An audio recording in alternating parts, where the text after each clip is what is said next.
University సినిమాలో చూసిన అంశాల్లో చూసినట్లయితే పోయినసారి గత సంవత్సరం మీరు నీట్ ఎగ్జామినేషన్ చూడండి, బీహార్లో కానీ ఢిల్లీలో కానీ.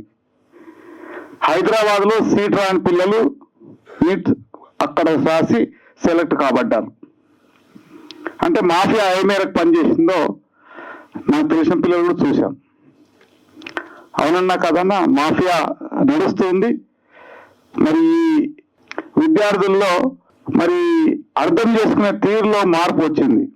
ఈరోజున్న పిల్లలు చూసినట్టయితే ఈ వాట్సాప్ చూస్తున్నారు, ఈ డ్యాన్సులనే వాటిని గమనిస్తున్నారు తప్ప సమాజ కోణంలో సమాజంలో జరిగే అంశాల పట్ల వారికి అవగాహన తక్కువగా ఉంటుంది.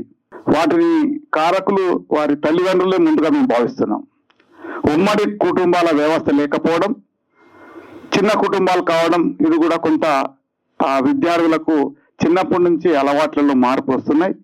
మరి ఈ సినిమా చూసినట్లయితే యూనివర్సిటీ పేపర్ లీక్ 100కు 100% ఈరోజు విద్యార్థులు చూడవలసిన సినిమా.